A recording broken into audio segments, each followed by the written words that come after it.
Alors en introduction, le professeur Claire Paquet a rappelé que les modes d'entrée psychiatrique dans la maladie Accord-Lévy étaient très fréquents, ce qui veut dire que les psychiatres sont souvent en première ligne. Et donc ça va être l'objet de la communication du professeur Gabriel Robert, qui est psychiatre, avec un fort tropisme pour la psychiatrie de la personne âgée, et qui connaît donc bien la maladie Accord-Lévy. Et donc, Gabriel, tu vas nous parler de ces modes d'entrée psychiatrique à travers une communication intitulée « Quand c'est la psychiatrie qui alerte en premier ». Je te laisse la parole. Merci beaucoup Jean-Michel. Je remercie chaleureusement Anne Salmon et l'association de me donner l'opportunité de présenter quelques diapositives sur les aspects psychiatriques de la maladie Accord-Lévy. Donc moi je travaille depuis longue date avec nos collègues neurologues sur l'apathie dans la maladie de Parkinson, et puis avec une vision en fait transdiagnostique de l'apathie comme marqueur en fait prodromal d'un déclin cognitif. Donc tout ce qui a été dit en fait ici, que ce soit au milieu des témoignages, que ce soit au milieu de l'enquête présentée par le professeur Paquet, résonne tout particulièrement à mes oreilles. Alors, voilà quelques chiffres en fait qui illustrent en fait votre propos, à savoir que dans les formes prodromales de la maladie Accord-Lévy, il y a des aspects cognitifs. Donc ça, c'est ce qu'on attend. Hein, donc quand on parle de maladie neuroévolutive, d'emblée, dans le conscient collectif, on pense aux aspects cognitifs. On va y revenir. Puis en fait, on se rend compte qu'il y a plein de symptômes non cognitifs qui vont être présents bien avant le diagnostic. Donc vous voyez, le diagnostic est globalement représenté par cette flèche noire. Et puis parmi tous les aspects qui vont être présents dans la phase prodromale de la maladie Accord-Lévy, on va retrouver certains aspects qu'on va ranger dans la catégorie de la discipline qu'on appelle psychiatrie, dont au premier rang desquels la dépression, comme vous en avez très bien parlé et très bien témoigné. Quand on dissèque un petit peu plus ces résultats, avec des résultats un petit peu plus récents, là on regarde en fait une cohorte de patients atteints de la maladie Accord-Lévy et une cohorte de patients atteints de la maladie d'Alzheimer, et on regarde en fait tout la typologie des signes qui ont été présents dans les formes prodromales. Donc c'est une étude rétrospective sur dossier, donc il y a des biais, et les patients, il faut noter que les patients ont été en fait recrutés dans des consultations mémoire. Et donc ça, je pense que la façon dont les patients sont orientés dans un centre ou dans un autre ont une influence aussi sur les résultats, ce qui peut aussi peut-être expliquer les résultats que présentait le docteur Paquet tout à l'heure. Donc vous voyez, donc à gauche, on a la proportion de symptômes, avec les symptômes cognitifs qui sont les plus majoritaires, et tout particulièrement dans la maladie d'Alzheimer.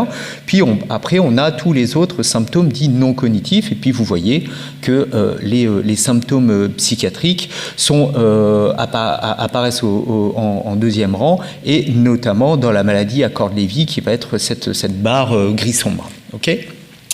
Et puis si maintenant on fait un espèce de zoom sur cette partie de la diapositive et qu'on regarde toute la proportion des symptômes non cognitifs, eh bien on voit que les symptômes psychiatriques sont les plus prédominants, mais surtout dans leur forme mixte, comme ça a été d'ailleurs bien illustré tout à l'heure par vos réponses au questionnaire.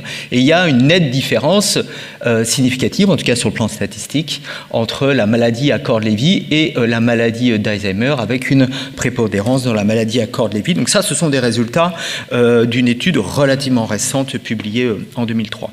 Si on prend la DeLorean et qu'on part 3 ans en arrière, il existe de manière bien reconnue, en tout cas sur le plan de la littérature scientifique, des critères de forme prodromale de la maladie Accord-Lévy. Donc c'est les critères de Makis, dont un papier dont Frédéric Blanc est également co-auteur, si je ne m'abuse, qui décrit en fait 2 formes d'expression psychiatrique. Donc dans les formes prodromales, on va avoir les expressions expressions cognitives, les expressions confuses et puis les expressions à forme psychiatrique. Et les deux catégories qui sont les plus fréquemment identifiées, ou en tout cas les plus caractérisées, avec une limite bien claire, bien stricte, bien compréhensible, ça va être la dépression d'apparition tardive, donc la dépression caractérisée, qui n'est pas pareil que la dépression, qui est également un terme valise, on pourra en rediscuter éventuellement. Là, c'est vraiment la forme dépression caractérisée, donc la dépression cérébrale, si on peut traduire ça en langage simple, et pas une forme de tristesse, dépression type psychologie. Et puis, il y a l'apparition d'épisodes délirants tardifs, donc également, là, ça va être des épisodes bien caractérisés, avec un syndrome délirant qu'on peut décrire en termes médicaux bien précis, et des délires d'identification. Tout à l'heure, ça a été mentionné le terme de Capgras, et effectivement, le syndrome de Capgras, le délire d'identification des sosies va être bien plus fréquent que son opposé, à savoir le syndrome de Frégoli. Mais, et toute la difficulté est là, il existe en fait des formes subtiles qui sont beaucoup plus difficiles à diagnostiquer, on va en reparler tout à l'heure, et en fait on va avoir deux clusters dans ces formes subtiles. On va avoir un cluster qu'on va appeler un peu affectif, avec la tristesse, l'angoisse, la dépression dans son format très large, et on peut également retrouver des modifications de personnalité, et puis on va avoir un cluster plutôt d'ordre psychotique, entre guillemets, avec la présence d'illusions, la sensation de présence qu'on va également retrouver dans la maladie de Parkinson, des voiles en vision périphérique, la sensation d'être attendu quelque part par quelqu'un. Donc vous voyez, ce sont des symptômes qui sont beaucoup plus subtils, qui va être beaucoup plus difficile à caractériser et qui va être beaucoup plus facile pour les patients de masquer ou de mettre de côté. Et puis il y a également des tableaux en fait de TOC qui peuvent être annonciateurs des formes prodromales de maladie à Kordt-Levy. Donc comment faire devant ces aspects en fait ténus de la maladie, des formes proprodromales entre guillemets de la maladie à expression psychiatrique? Eh bien effectivement, il faut être en alerte en permanence. Donc ça, c'est ce que Jean-Michel et moi, au travers de la formation, de notre option de psychiatrie de la personne âgée, de nos associations, on tente de faire pour former, sensibiliser, communiquer autour de ces aspects-là, de la maladie à Kordt-Levy. Mais comme l'a dit Jean-Michel, nous, on est psychiatre de la personne âgée, donc même si ça ne veut rien dire en soi, il faut aussi rappeler que la moyenne d'âge dans les formes prodromales, dans un papier dont la référence est ici, en 2024, elle est de 63 ans. Donc en fait, on se rend compte que ça tombe peut-être dans notre escarcelle, n'est-ce pas Jean-Michel? Mais en fait, notre fonction, notre rôle, ça va être de communiquer auprès des psychiatres d'adultes, et non pas les psychiatres de la personne âgée qui, eux, seront déjà sensibilisés, formés et aguerris. Il faut être en alerte et puis il faut examiner. Donc examiner physiquement ces patients à la recherche d'autres signes évocateurs, donc des signes neurovégétatifs, une hypotension orthostatique, la constipation, qui malheureusement, et toute la difficulté est là, peuvent également être des effets indésirables très fréquents d'à peu près tous les psychotropes qu'on peut prescrire. Et donc c'est là où on va toujours se poser la question, est-ce un symptôme de maladie ou est-ce un effet indésirable d'un traitement? Ça rajoute, si vous voulez, une petite couche de complexité à l'examen clinique et qui explique l'errance diagnostique. Le syndrome extrapyramidal, qui doit être unilatéral pour être bien évocateur. Et puis les troubles du sommeil paradoxal qui sont en fait pas toujours faciles à obtenir parce que nous, les patients qu'on voit, souvent ils sont seuls. C'est pas toujours facile d'avoir le conjoint. Peut-être qu'on a une typologie, ça on en a parlé beaucoup avec Anne Salmon, peut-être qu'en fait il y a une typologie différente des patients qui sont en forme prodromale de maladie à Kordt-Levy qui sont vus par un neurologue ou qui sont vus par un psychiatre.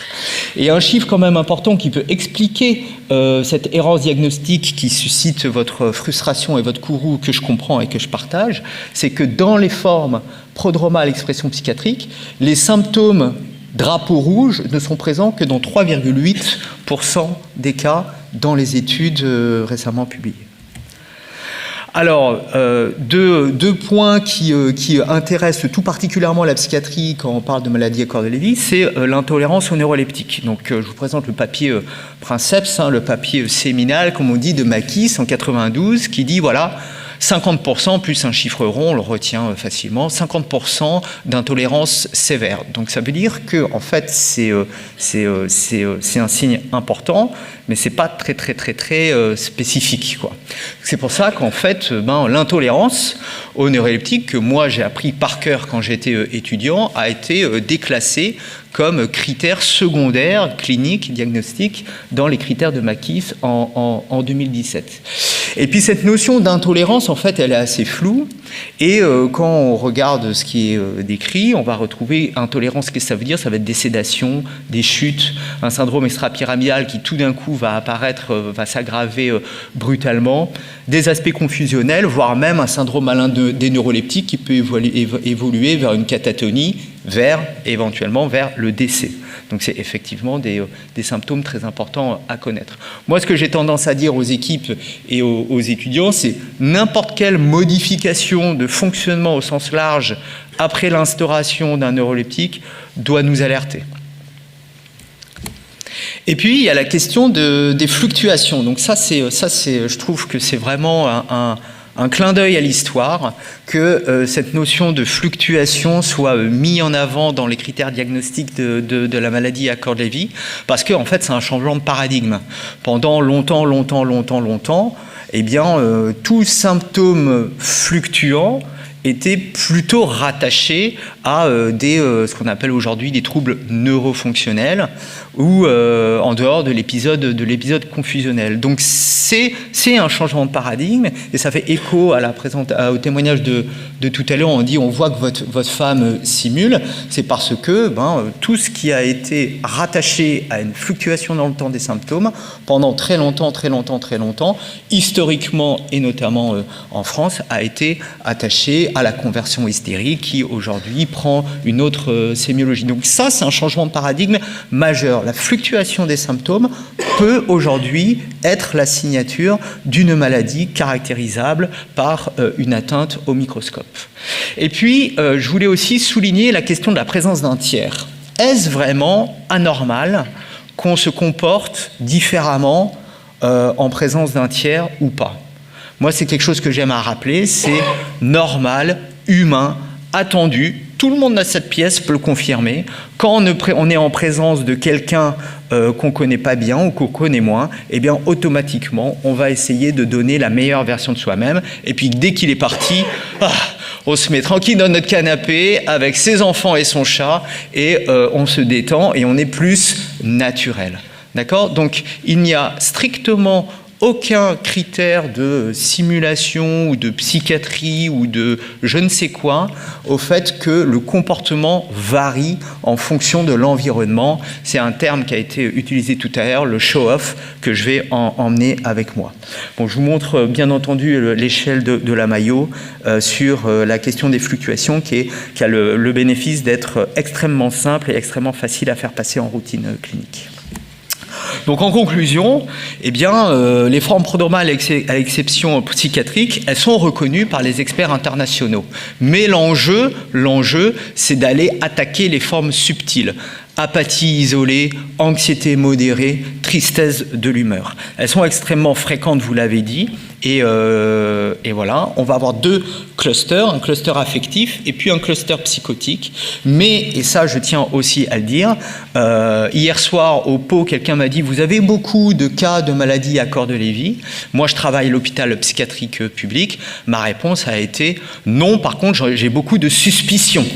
Donc on suspecte beaucoup les maladies à corps de Lévy dans les formes prodromales à expression psychiatrique. On est toujours en alerte, mais il faut aussi rappeler qu'il y a énormément de dépressions d'apparition tardive non liées à la maladie à corps de Lévy, et il y a énormément aussi de délire, de syndrome délirant, de psychose hallucinatoire chronique, de schizophrénie d'apparition tardive et très tardive qui existent, qui arrivent chez nous et qui n'ont strictement rien à voir avec la maladie à corps de Lévy.